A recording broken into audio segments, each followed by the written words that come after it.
Eu nasci numa cidade, na época, muito pequenininha, Santa Teresa, no Espírito Santo. Tinha, em 1950, tinha 900 habitantes. Eu nasci em 43 ali. E de família italiana, como todo mundo. Todo mundo ali era de família italiana, alguns de família alemã. Meu pai era funcionário público, mas depois da guerra, depois de 45, né, quando terminou a guerra, ele teve certos problemas por ser membro atuante do Partido Comunista. De maneira que numa cidade pequena, isso ficou insustentável. E ele acabou resolvendo sair de lá e veio para Belo Horizonte. E ele trabalhou na Mesbla, na velha Mesbla, loja de departamento muito grande. Meu pai então fez carreira no comércio. A gente estudava nos grupos escolares, nas escolas estaduais, que até hoje existem, mas que naquela época davam o ensino de melhor qualidade. Eu estudei num grupo escolar, aqui existe até hoje, com outro nome, na Avenida Olegário Maciel. Eu fiz o meu primário ali, depois estudei no Colégio Batista, até o fim do antigo ginásio. Dali eu passei para o Colégio Estadual. O Colégio Estadual era outro colégio de alto nível intelectual e era muito difícil entrar, tinha um verdadeiro vestibular. Naquela época, quem fazia, por exemplo, o ginásio, quer dizer, hoje quinta, oitava série, era uma elite, era uma elite. Na verdade, não era todo mundo que chegava lá. Essa escola de boa qualidade, que atingia 10% da população, hoje atinge, não sei, 90%. Né? Quer dizer, houve uma massificação inevitável. O que não houve, a meu ver, foi um investimento correspondente. Quer dizer, quando você tem 1 milhão de alunos, o investimento é X, mas quando você tiver 10 milhões de alunos, o investimento tem que aumentar. E não aumentou em proporção. O Brasil investe muito em educação, mas investe mal. Investe no lugar errado. Não há investimento suficiente em escolas elementares e escolas técnicas. A coisa se desvia muito para a universidade. O sonho do meu pai era que eu fosse advogado. Quando eu entrei no ginásio, nós tínhamos francês no primeiro ano, inglês só no segundo. Francês e latim. Aí eu fiquei apaixonado. Eu descobri que era aquilo que eu queria. Quando eu passei para o colégio estadual, passei para o científico. Eu fui não no clássico, científico. Mas eu já pretendia fazer letras. Então eu fui para o científico e disse, vamos fazer uma formação científica boa, matemática, antes de chegar lá. Como resultado, eu fui reprovado naturalmente. A matemática me jogou no chão. Eu falei, bom, vamos seguir a natureza. Ao repetir o primeiro ano, eu passei para o curso clássico, que tinha, na verdade, tinha matemática e tinha física, biologia, naquela época, mas bem mais light, né? Quer dizer, a ênfase, o peso era no estudo das línguas. E nós estudamos latim, a ponto de sair lendo alguma coisa em latim. O espanhol, o inglês e o francês a gente tinha que falar, para você ver o nível que era. Agora, o que era? O colégio estadual, onde eu fui colega de quem? Fui colega da filha do governador do estado, do Magalhães Pinto. Fui colega do filho do secretário de trabalho, que era na época Edgar da Mata Machado, o Zé Carlos Mata Machado, foi meu colega. Fui colega do Eduardo Cimbalista, que era sobrinho do Pedro Aleixo, que chegou a ser depois vice-presidente da República. Fui colega de um sobrinho do Benedito Valadares. Quer dizer, era a elite mesmo, né? Eu era o pobre lá, definitivamente. Na parte de ensino, a universidade era muito secundária. Não se falava muito da universidade. E os grandes professores, por exemplo, a grande autoridade em filosofia, em química ou em português, trabalhavam em colégios públicos, como o estadual. Só existia um, que era o Colégio Estadual Central hoje, né? O Colégio de Aplicação da UFMG, não a UFMG, mas o Colégio de Aplicação da UFMG, que tinha algumas das grandes autoridades na época. Esses eram os dois grandes. E o Colégio Municipal também, o Colégio Municipal de Belo Horizonte, que era outro, digamos, era o celeiro de cérebros, né? Entre os professores e consequentemente, entre alunos. A universidade era uma coisa bastante secundária e quando eu entrei na universidade como aluno, eu percebi por quê. Era bico. Naquele tempo, não era possível a um pai de família fazer carreira como professor de universidade. Eles ganhavam muito pouco, tinham que trabalhar em outros lugares e os meus professores na universidade, num primeiro momento, eram pessoas que faziam carreira no colégio estadual, no colégio municipal e trabalhavam na universidade por interesse, principalmente por interesse intelectual, né? Eu vim do estadual com uma boa formação, queria fazer letras, fiz, passei sem dificuldade e não tive aula, porque era o ano da graça de 1964. Então o que aconteceu? Nós tivemos aula durante março e acabou, porque houve uma revolução, tanques na rua e nós não podíamos entrar na universidade e ficamos alguns meses sem aula. Depois eu entrei e aí já descobri o meu nicho ali. Principalmente o professor Rubens Romanelli, que era professor de latim, mas ele não dava latim, tinha um outro que dava latim. O que ele dava para nós era linguística histórica, o chamado indo-europeu, quer dizer, a história das línguas, a reconstrução das línguas antigas, não até o latim, mas antes do latim. Quer dizer, as línguas pré-históricas que deram origem ao latim e depois ao português. Isso me fascinou muito, de maneira que eu trabalhei com o Romanelli os 4 anos que eu fiquei na faculdade, fui bolsista dele, e isso foi uma coisa que ele fazia sozinho aqui, num isolamento enorme. Havia no Brasil 3 ou 4 pessoas que podiam dialogar com ele. Mas também tive contato com outras pessoas importantes, especialmente Eunice Pontes, que entrou como professora de linguística, como assistente de linguística, e tinha uma formação boa. E me mostrou um outro mundo, quer dizer, o estudo linguístico das línguas modernas. Ela estudava o português, disse, no fim das contas, estudar português é interessante, pode ser interessante. O meu interesse, quando eu entrei na faculdade, era o estudo de latim e das línguas antigas, né? Mas ali, como eu disse, descobri coisas novas. E eu fiquei muito interessado no estudo das línguas modernas, principalmente do português. Mas eu continuei me definindo como um especialista em latim. Quando eu me formei, foi em 1967, no fim do ano eu fui procurado pela professora Ângela Leão e alguns colaboradores dela para trabalhar numa faculdade que estavam começando a abrir muitas faculdades no interior. Até pouco tempo antes, nós tínhamos faculdades em Belo Horizonte, tinha uma faculdade em Juiz de Fora e talvez tivesse uma em Uberlândia, ponto. Né? Ponto. E naquela época estava uma grande onda de abertura de faculdades no interior. E em Formiga, né, eles tinham aberto uma faculdade e o professor de latim tinha falecido. E eles me procuraram para ser o professor de latim substituto lá em Formiga.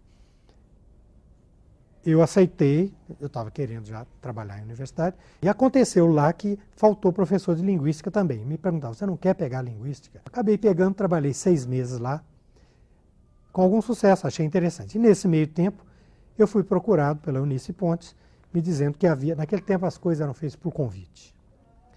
Procurava-se quem tinha sido o melhor aluno, não havia concurso não. E ela me procurou, dizendo, nós temos uma vaga de linguística na Federal. E é sua se você quiser. De modo que em 68, 16 de setembro de 68, eu fui contratado para o UFMG como professor de linguística. E aí eu me interessei por pesquisa. Era possível fazer alguma pesquisa. Quando chegou em 1969, quer dizer, no ano seguinte, houve aqui em Belo Horizonte um Instituto de Linguística. O Instituto era um curso de férias, foi dado em julho, mas tinha um bom financiamento e eles chamaram excelentes professores do Brasil e do exterior. E foi o meu primeiro contato com linguistas fora da UFMG, gente que vinha de longe. Veio o professor Matoso Câmara, que era o maior linguista brasileiro, e eu acho que continua sendo, ele já morreu, mas ele continua sendo o maior linguista brasileiro. Nessa época, né, o clima político atrapalhava muito o andamento da universidade, sem dúvida nenhuma. Todo mundo morria de medo. Esse é que é o fato. Culpados ou não culpados, porque o que se chamava de culpa na época não é o que se chama de culpa hoje, não é? Era inevitável tomar posições, isso era inevitável. E como aluno, né, da universidade, nós tínhamos uma posição mais ou menos bastante clara, que era muito antipática para o governo na época, né? Eu vi gente sendo sumariamente demitida, vi gente sendo presa, e vi gente desaparecendo também. Alguns dos meus colegas simplesmente desapareceram. O meu colega Zé Carlos Mata Machado, tinha sido meu colega no estadual, na época era estudante de Direito, ele acabou sendo assassinado. E coisa assim. As coisas eram muito feias. Não passaram muito perto de mim, não. Mas eu tive que, por exemplo, em algumas ocasiões, eu tive que fazer coisas como esconder uma pessoa dentro da minha casa. Isso começou em 68, a parte pior. Já em 1970, eu fui para os Estados Unidos fazer pós-graduação. E quando eu voltei em 74, as coisas estavam começando a melhorar.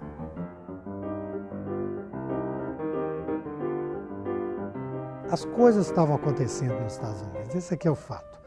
Havia uma explosão de ideias no momento, que foi, em grande parte, alavancada justamente pelo trabalho do Noam Chomsky. O Chomsky, como americano, né, a influência dele maior era ali. Os europeus estavam indo para os Estados Unidos para estudar linguística. Existia, ainda existe hoje, um ranking das universidades americanas, área por área. Na época, o primeiro lugar era o MIT, Massachusetts Institute of Technology, onde trabalhava Chomsky. Em segundo lugar, empatados, era a Universidade da Califórnia, Berkeley, e a Universidade do Texas. E eu talvez tenha ficado um pouco assustado de estudar com o próprio Chomsky. Eu disse, não, vamos ser mais modestos. Para mim, funcionou muito bem. Eu pensei em Berkeley, pensei na Pensilvânia, que tinha estudos de sociolinguística, e pensei no Texas. Mas na época, o Texas me atraiu mais, porque tinha alguns nomes que me interessavam, porque uma colega minha, a Ione Leite, do Rio de Janeiro, estava indo para lá. Pensei, quem sabe o Texas? Acabei escolhendo o Texas. Consegui uma bolsa do Rotary Club americano. Eu fiquei 3 anos e meio no Texas. Eu aprendi a trabalhar ali. Uma das minhas professoras mandou a gente ler um texto do próprio Chomsky. Lemos o texto do Chomsky e ela pediu que eu fizesse uma resenha do texto. E eu fiz a resenha. E ela falou, olha, eu não vou te dar nota porque é 0. O que você me disse foi o que o Chomsky disse. Eu quero a sua opinião, quero que você critique. Eu falei, eu criticar o Chomsky? Ela falou, exatamente. Senão você não vai ser um cientista nunca. E eu pego um texto do maior linguista do momento e eu vou encontrar erros e objeções ali. É o que eu tinha que fazer. E foi o que eu tive que fazer durante 3 anos e meio. E foi assim que eu aprendi a trabalhar. Porque a exigência era muito grande. Porque eles queriam que a gente criasse, que a gente produzisse conhecimento. Não simplesmente você reproduzir o que estava nos livros. Isso não era o que eles queriam. Eu fui aluno de Carlota Smith, e C.L. Baker e Eamon Bach, que eram 3 dos maiores linguistas do momento, os grandes homens. Robert Harms também. E eu fiz a minha tese sobre o infinitivo em português, sobre uma análise das orações infinitivas e do infinitivo em português. De qualquer maneira, eu fui pela UFMG com o meu salário mantido, quer dizer, eu tinha o meu salário na UFMG e, obviamente, compromisso de voltar. Naquele tempo, pouca gente estava fazendo linguística moderna. Linguística moderna se definia como linguística gerativa. Muito pouca gente. Aqui em Belo Horizonte, principalmente a Eunice Pontes, que era a pessoa mais bem informada, e eu fui trabalhar com ela. A Eunice é uma linguista que eu admiro muito até hoje. A UFMG tinha começado, naquela época, um programa de pós-graduação em linguística há pouco tempo. O programa começou em 73, eu cheguei em 74. A coisa estava assim, experimental, e a Eunice levava nas costas a maior parte do trabalho. Eu entrei ali, tive alguns alunos brilhantes, né? E de 74, quando eu cheguei, até fim de 77, nós conseguimos montar um programa de pós-graduação em linguística. O que mais faltava no Brasil era uma introdução à gramática gerativa. A gramática gerativa é uma teoria que foi iniciada principalmente por Noam Chomsky e que tenta sintetizar o que nós sabemos sobre a língua, sobre a estrutura da língua e também sobre o funcionamento da mente. Então, estuda a estrutura da língua em função do funcionamento da mente. E permite descrever certos aspectos da língua que a gramática tradicional, ou mesmo os estruturalistas, nunca tinham tocado. Naquela época, havia uma grande desconfiança sobre os estudos semânticos. A gramática estruturalista americana, que é a que dominava entre nós, tinha tinha uma certa desconfiança de semântica. Semântica quer dizer o estudo do significado. E tinha a esperança de estudar a língua, em grande parte, através de um estudo da distribuição dos elementos, sem muita referência ao significado deles. Essa era a posição estruturalista americana. O Chomsky se opôs a essa posição, criou uma maneira nova de ver a língua, em que o significado era incluído como uma parte fundamental da descrição. Como naturalmente era, afinal de contas a gente fala para ser entendido, né? E não simplesmente para passar estruturas. Significado é simplesmente a nossa noção do mundo. E é uma coisa muito grande, muito difícil de codificar. É muito mais fácil você codificar a forma, porque a forma é aquilo que você pode gravar e ver, né? Se eu digo uma coisa como pé, não é? Pé, se você gravou pé, são dois sons encostados um no outro, é uma coisa muito fácil. Mas quando você pega o significado, significa muita coisa, porque pé é uma parte do corpo, mas você tem um pé d'água, né? Você tem o pé da serra, e diz assim, isso aí não dá pé, e assim por diante, né? Então, quando você mexe com significado, você mexe com coisas que não são visíveis diretamente, mas que são absolutamente fundamentais para o funcionamento da língua, né? Eu me formei como pesquisador no Texas. Eu saí de lá, foi o que nós fizemos, foi pesquisa o tempo todo. Naquela época, a Unicamp era um dos poucos centros importantes de linguística no Brasil. Era certamente o mais importante. E eu fui convidado a trabalhar lá, e a tentação foi muito grande, acabei indo. E, na verdade, fiquei um ano só, o ano de 78. Ali existia um bom número de linguistas para a gente discutir, conversar, né? Os contatos mais importantes hoje, que eu vejo que eram mais importantes, não eram propriamente na minha área.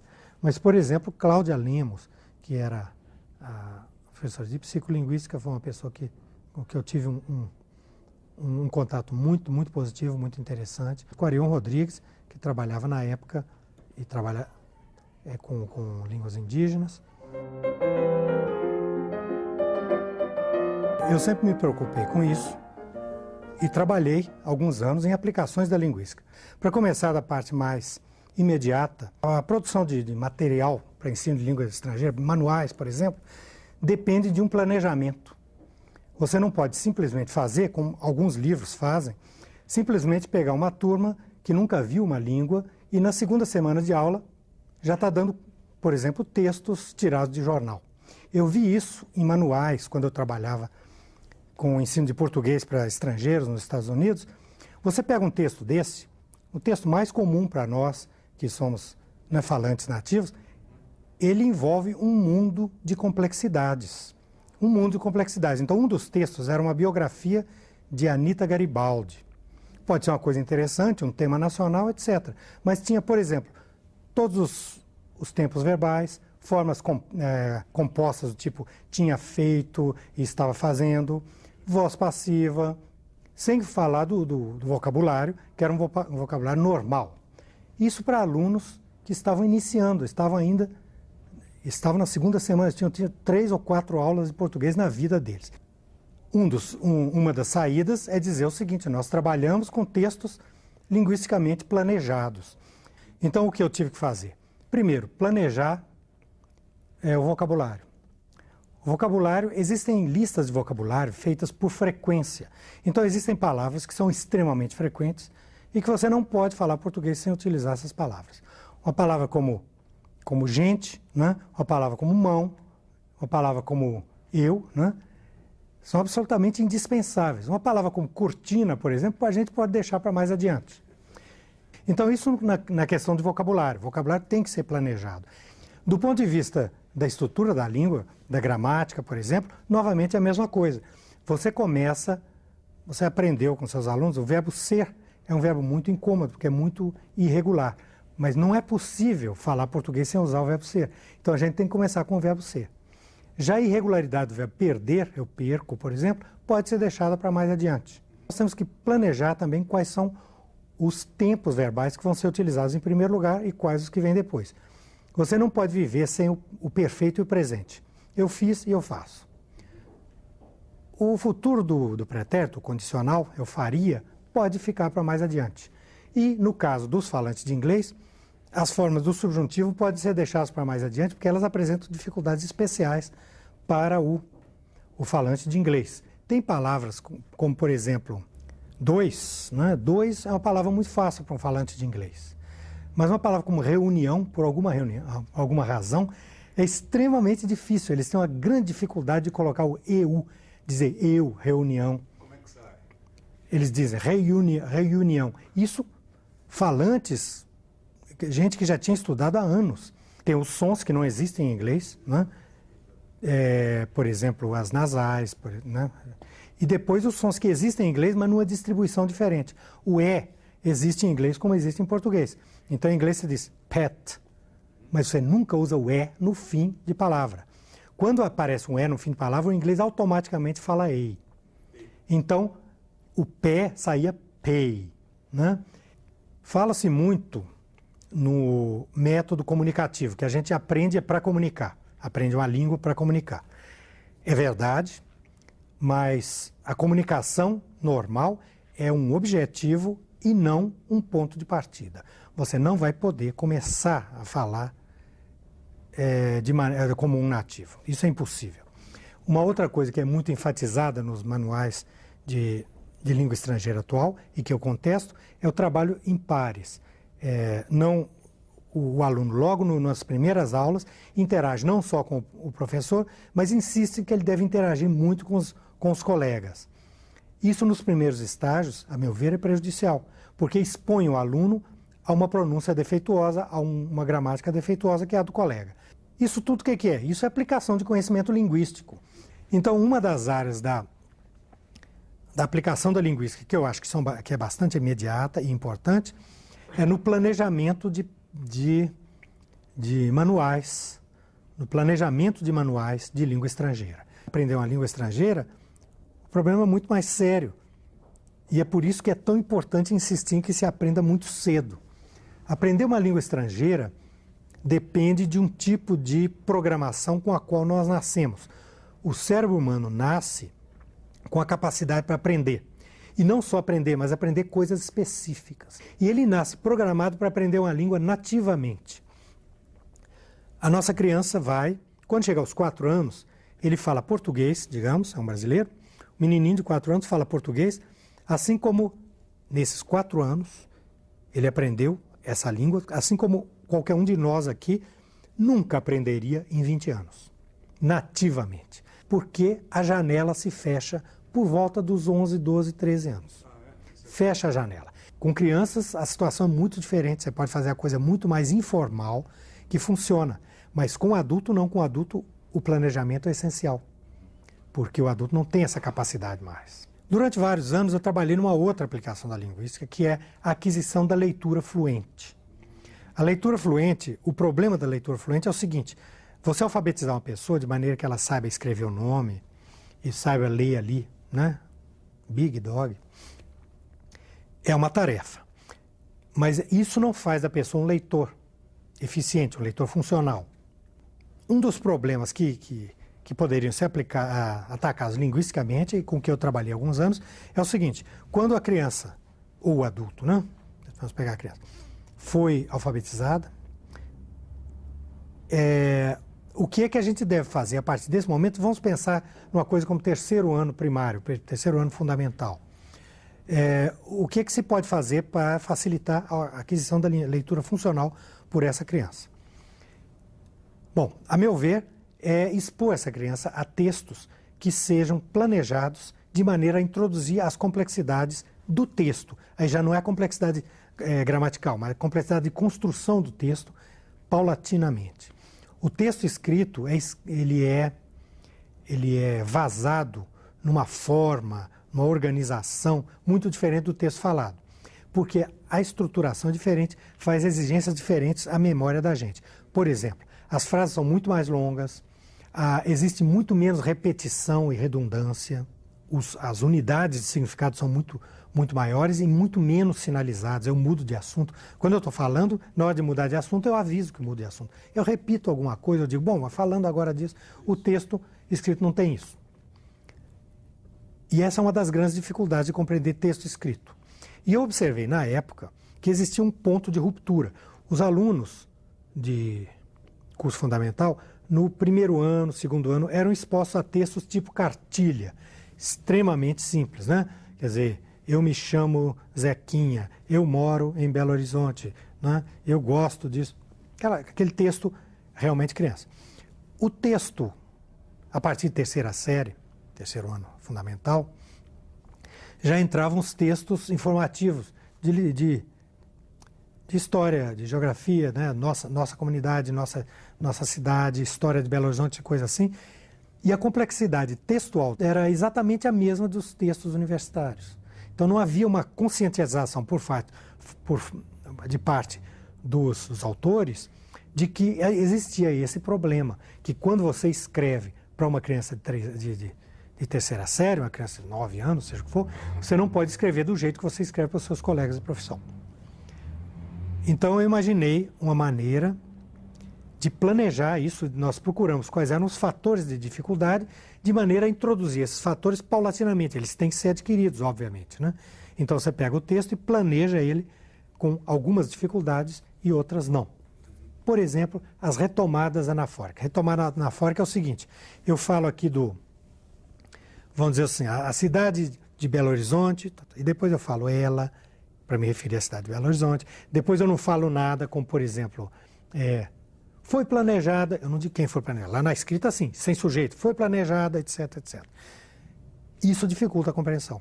Então, vamos repetir Belo Horizonte muitas vezes, fica menos elegante, mas fica mais legível. E introduzir essas anáforas paulatinamente.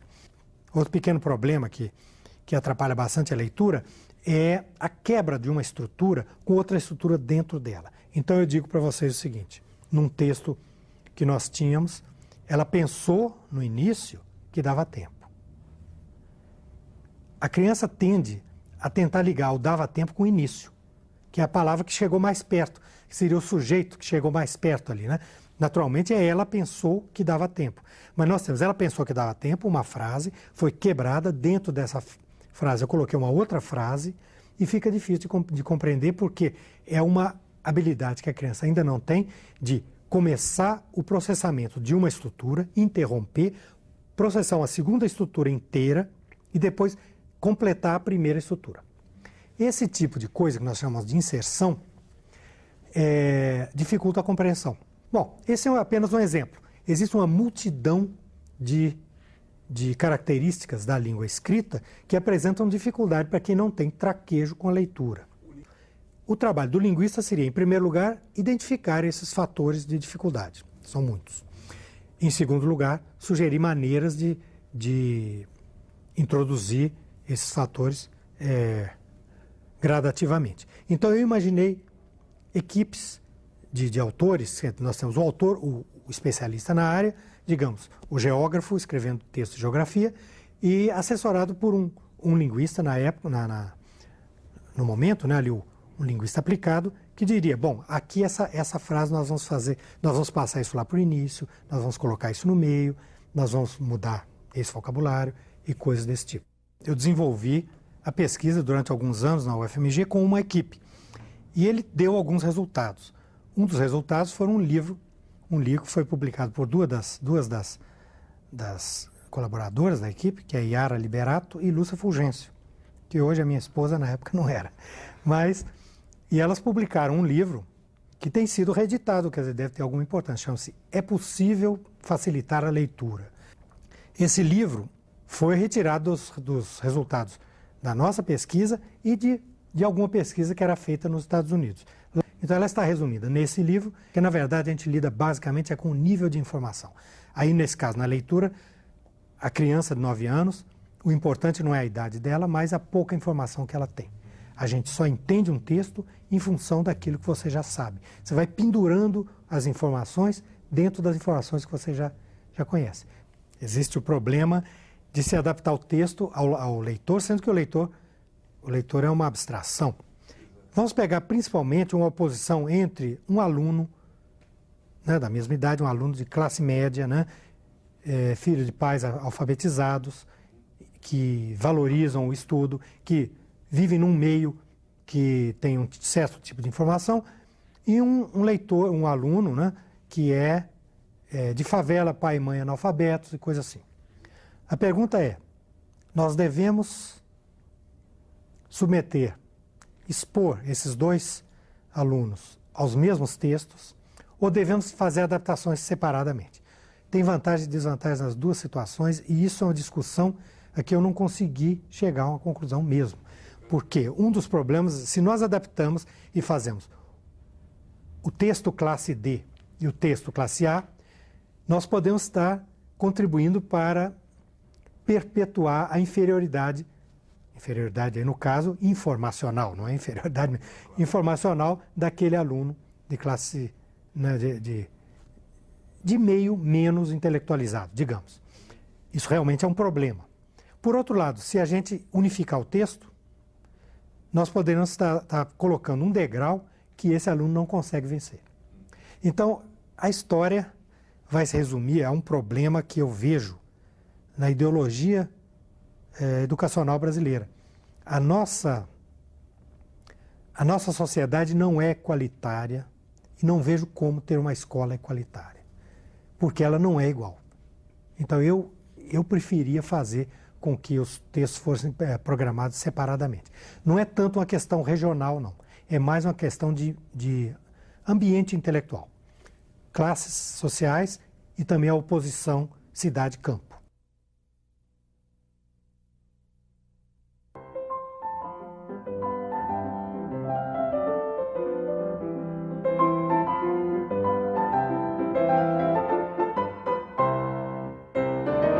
Nós todos estudamos gramática, muitos anos, e alguma coisa está errada com essa disciplina, porque nós aprendemos gramática, tem gente que começa no pré-primário. Não me lembro quando é que eu comecei, mas geralmente se começa no segundo, terceiro ano do fundamental. Quando você chega no terceiro científico, você simplesmente não sabe gramática. Você começou a estudar as classes de palavras lá com 8, 9 anos de idade. Quando você tem 19 anos de idade, você está estudando as classes de palavras e ainda tem uma porção de palavras que você não sabe classificar. E o principal é o seguinte, você não sabe para que classificar palavras. Para que se classifica palavras? Eu falo para você, mão é um substantivo. Mas por que nós não dividimos as palavras em palavras de uma sílaba, duas sílabas, três sílabas, quatro sílabas? Por que não assim? Por que não? Tem uma razão, mas essa razão não é discutida. Bom, essa é a minha primeira observação. Existe alguma coisa errada em uma disciplina que não se aprende. Depois, uma outra coisa errada que existe nessa disciplina é que ela faz promessas falsas. Então, alguns meus professores diziam, honestamente, não ataco ninguém, mas eles eram vítimas de uma tradição, que você tem que aprender gramática porque você está escrevendo mal. Estuda mais gramática, você não está escrevendo muito bem. Ou seja, a gramática seria um caminho, e alguns diriam o caminho principal, para se desenvolver as habilidades de domínio da língua escrita. Leitura, escrita. Isso, o menor raciocínio mostra que não é verdade. Porque o fato é que muitas pessoas aprendem, por exemplo, a escrever bem. Eu chego na minha turma de universidade, não vou dizer que todos escrevem bem, mas tem um bom número de pessoas ali que são capazes de escrever com muita correção, inclusive, e fazem um texto bem organizado, bem informativo e claro. Nenhum deles tem segurança no conhecimento da gramática. O que é a gramática, afinal de contas? Eu coloco a gramática como uma das disciplinas científicas. Você estudou lá desde o primário, você estudou, digamos, biologia. Alguma biologia todo mundo estudou. E essas disciplinas, a biologia, a física, né, a história, a geografia, todas essas disciplinas são disciplinas científicas que nós damos aos nossos jovens, como parte do treinamento e da informação que um cidadão do século XXI precisa ter. Porque nós vivemos em uma sociedade dominada pela ciência, para bem e para mal. E o cidadão que não tem informação científica é um cidadão indefeso. Eu digo a vocês, as palavras se separam em substantivos, adjetivos, verbos. Por quê, professor? E eu tenho que ter condições de dizer por quê. O professor de biologia diz que da semente nasce a planta, mas ele não faz só isso. Ele manda os alunos pegar um feijãozinho, colocar no algodão com água, leva para casa, daí uns dias brota. Ah, é isso. A criança fez uma pequena experiência científica que tem o valor educacional de mostrar a ela que ela está estudando alguma coisa real, não simplesmente decorando o que o professor manda. Mas o ensino de gramática é decorar o que o professor manda. Eu pergunto aos alunos e aos professores, por que é que nós precisamos classificar as palavras?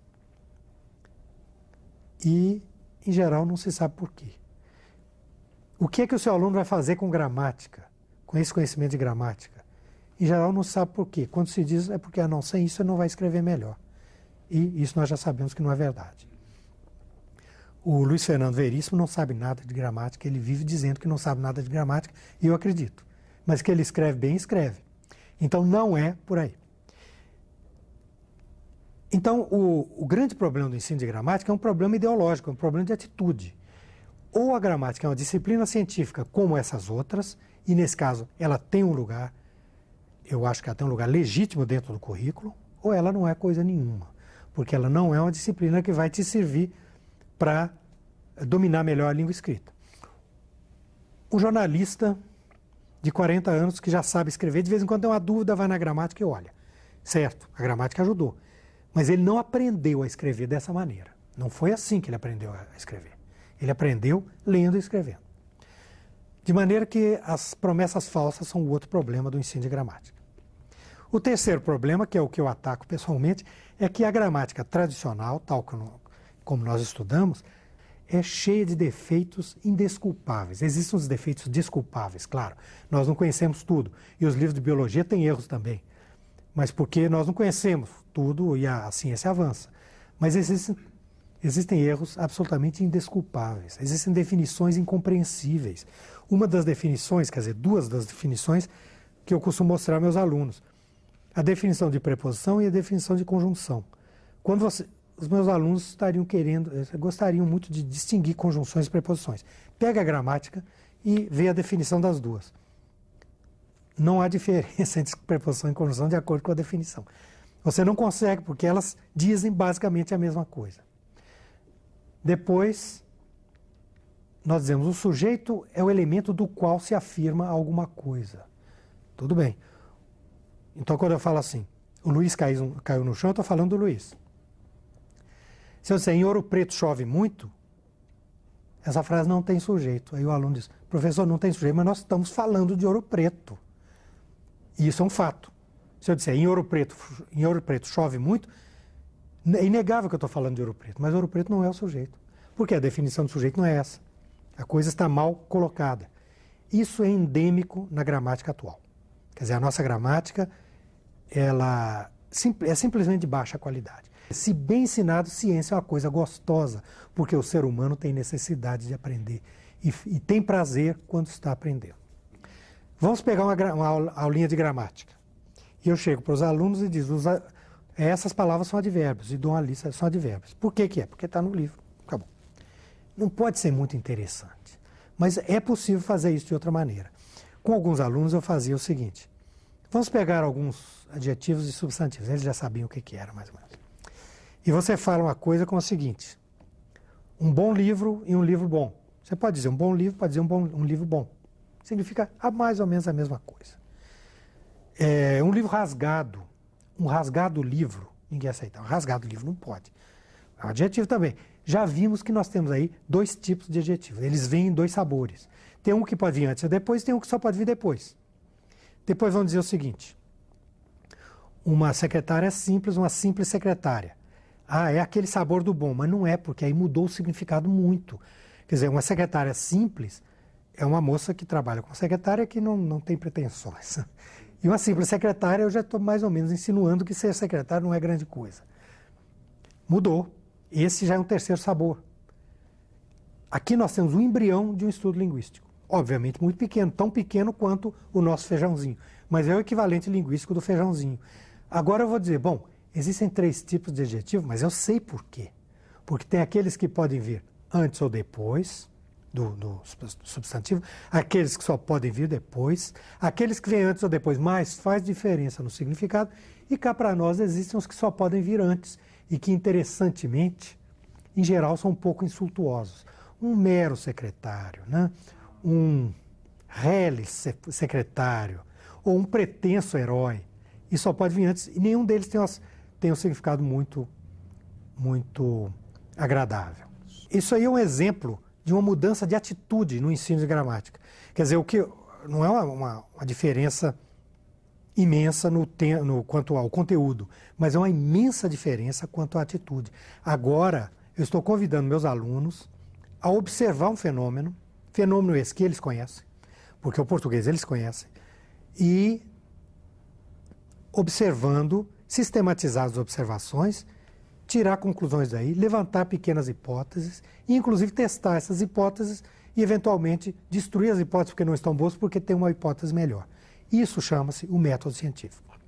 Nós não precisamos de gramáticas perfeitas para fazer um bom trabalho. O que nós precisamos é de uma atitude científica frente à disciplina, porque ou ela é uma disciplina científica ou ela é inútil. Até os anos 60, havia muito pouca pesquisa em linguística sobre a língua portuguesa. Depois de lá para cá, houve uma verdadeira explosão. Nada disso passou às gramáticas habituais, as gramáticas que são atualmente utilizadas. Absolutamente nada.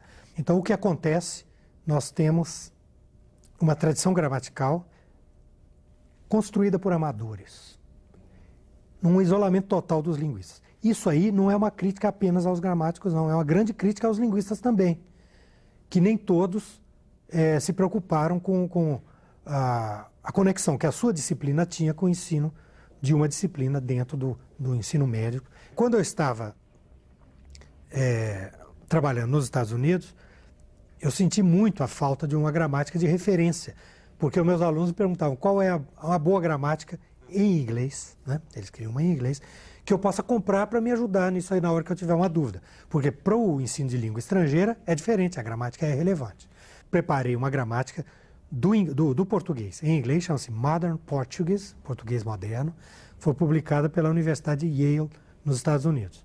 Não é um livro utilizável no Brasil, porque quando você pensa no estrangeiro, você trata certas coisas que o estrangeiro não está, que o estrangeiro está interessado e deixa de tratar outras. Por exemplo, nessa gramática eu tive que me estender muito quanto ao uso do artigo. Quando é que usa artigo, quando é que não usa artigo? Porque em inglês é muito diferente. Nós dizemos assim, o amor é cego. Em inglês, love is blind, sem o artigo. Não é como se fosse amor é cego, sem artigo. E assim por diante. Existem muitas diferenças. Então, quando eu voltei para o Brasil, conversei com alguns amigos que me incentivaram e eu publiquei uma gramática que eu acho que está bem mais atualizada e eu acho mais clara que a antiga. Esse livro se chama Gramática do Português Brasileiro e eu fiz uma gramática do português falado. Ou seja, eu coloquei lá coisas como me dá ele aí, que é como nós falamos. Não que eu seja inimigo da língua escrita. A língua escrita existe, está aí e vai continuar aí. Eu fiquei entusiasmado com isso. Vamos fazer a primeira gramática do português falado. Eu tentei fazer um trabalho dirigido não a linguistas, mas a professores de português, alunos de letras, profissionais da língua, embora não propriamente linguistas treinados. Ainda fica faltando material para uso em sala de aula e coisas assim. O que eu concentrei ali nas áreas que são mais da minha especialidade, que são a sintaxe, a semântica e a fonologia.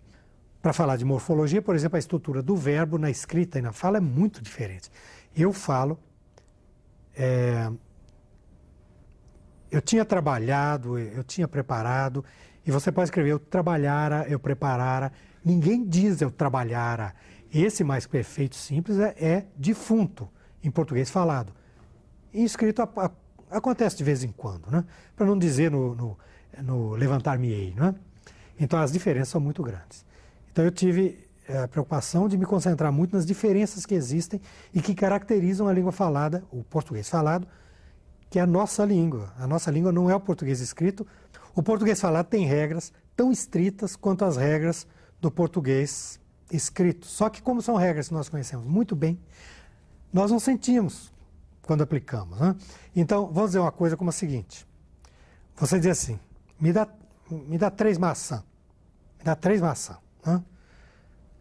Isso é português falado, correto no sentido de que existe uma grande comunidade de 190 milhões de pessoas, não sou eu e você, 190 milhões. É um bocado de gente que fala assim normalmente. E aceita e nem nota quando alguém fala dessa maneira. Se eu disser, me 3 maçãs dá, tem alguma coisa errada aí, né? Ou, me dá a maçãs, também tem alguma coisa errada. E nós percebemos imediatamente. Isso violou as regras do português falado. Numa gramática como a minha, eu sou obrigado a ser um pouco conservador, no sentido de que as gírias imediatas, aquilo que surgiu o ano passado, que eu nem sei se no próximo ano vai continuar funcionando, isso a gente finge que não vê, por uma questão prática, né? Mas é algo que pode ser estudado também. A gíria é muito interessante porque ela surge constantemente e eu tenho a impressão, 80% morre muito brevemente. E esses outros 20% vão ficando. Qualquer ciência tem que estudar o que existe. Você não pode, diante de uma aranha que tem 8 pernas, dizer que ela está errada, que ela deveria ter 6 pernas. Você não pode dizer isso porque você é um cientista. Apareceu um fenômeno, você tem que estudar o fenômeno como ele é. A linguagem de internet, linguagem telegráfica, ela existe e funciona. Eu, como linguista, não tenho o direito de dizer ela não deveria existir. Como pessoa, eu posso até ter os meus juízos estéticos, né? Mas como pesquisador não posso. Existe e está aí. Esse é um dos problemas do ensino gramatical, de condenar certas expressões como inexistentes, como erradas. Então diz assim, me dá ele aí. Essa frase não existe em português. Não existe. Se é usada por 190 milhões de pessoas, ela existe. O chamado gerundismo, que é um fenômeno gramatical que surgiu recentemente, né? Eu vou estar te telefonando amanhã, né? E coisas desse tipo. Eu falando como pessoa, eu tenho uma antipatia horrível dessa construção. Mas como linguista, o que eu posso falar é o seguinte, a construção existe. Isso é uma questão de atitude. Eu não estou interessado no que é certo e errado, porque são categorias que não entram na minha disciplina. Então, certo e errado, se tem um significado em linguística, significa adequação ou não de uma forma dentro de uma comunidade. Houve uma reforma ortográfica em 1943. Aí houve uma imediatamente depois em 45, mas não pegou. Então nós ficamos com a reforma de 43, em 72 houve outra, agora em 90 foi aprovada uma que foi posta em prática o ano passado, né? 2009, e dentro de 30 anos vai haver outra, dentro de outros 30 vai haver outra. É a febre terçã. É uma coisa cara em termos de dinheiro, em termos de investimento de tempo, de cansaço, de esforço mental e outras coisas. E preocupação. É muito cara e não deveria ser feita levianamente. Não deveria ser feita. Nós tínhamos uma ortografia até outro dia e houve algumas pequenas modificações. Essa modificação foi feita basicamente no âmbito da Academia Brasileira de Letras. A Academia Brasileira de Letras é um clube particular, é uma coisa como o Minas Tênis Clube, como o Rotary Club, e que como clube, tudo bem, funciona perfeitamente. Tem lá, ela congrega cirurgiões plásticos, políticos e até mesmo um ou outro escritor. É um clube privado, que não deveria ter sido encarregado de um trabalho técnico como é a reforma ortográfica, e muito menos de um trabalho técnico com a repercussão econômica e educacional que tem a reforma ortográfica. Como era de esperar, saiu um trabalho de amadores. A reforma ortográfica é uma coisa que não dá para defender em nenhum dos seus aspectos.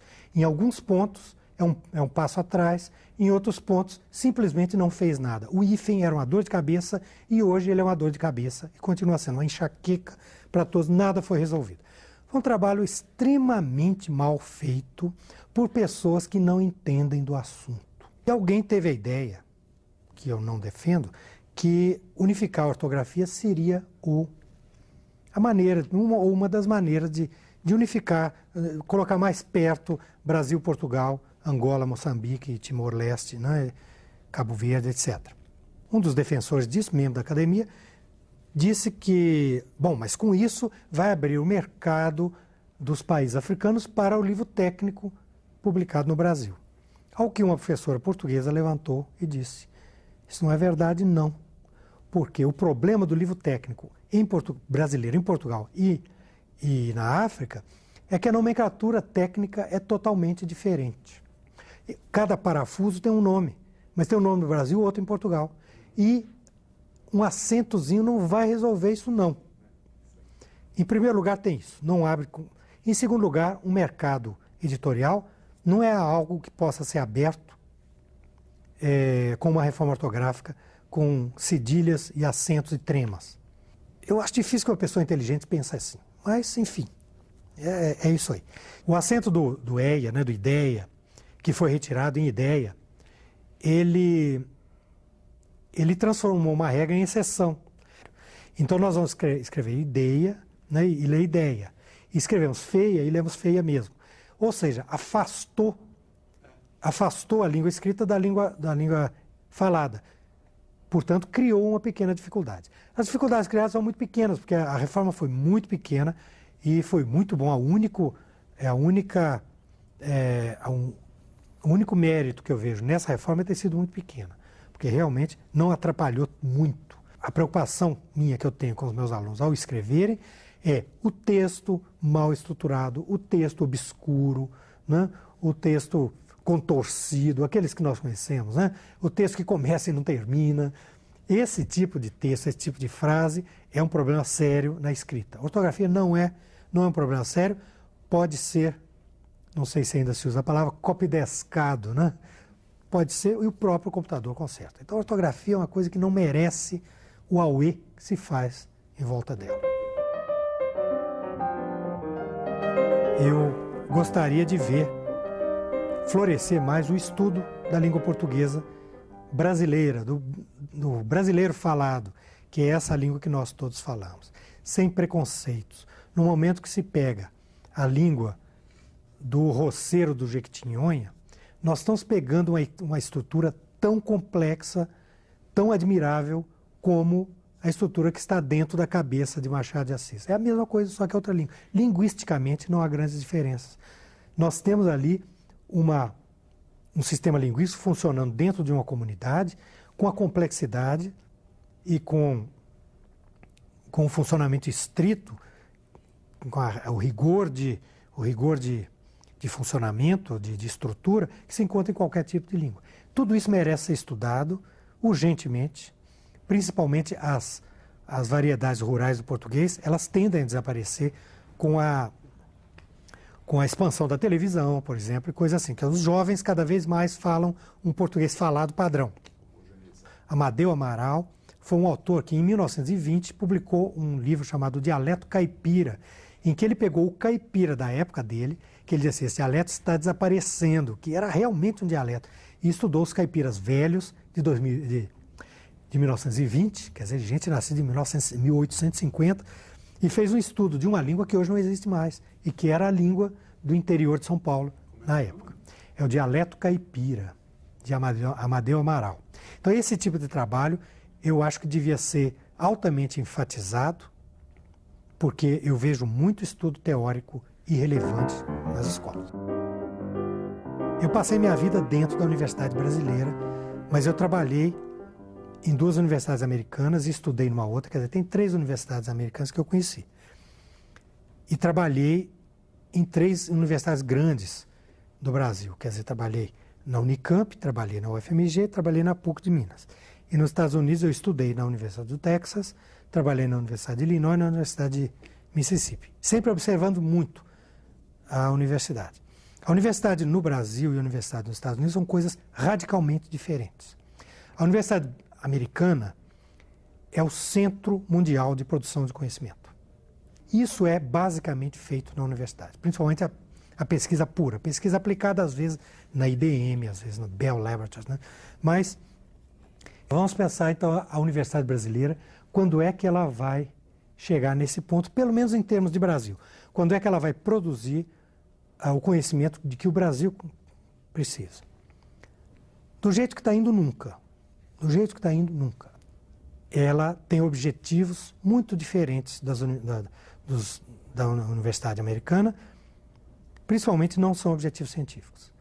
O objetivo da Universidade Brasileira é basicamente político.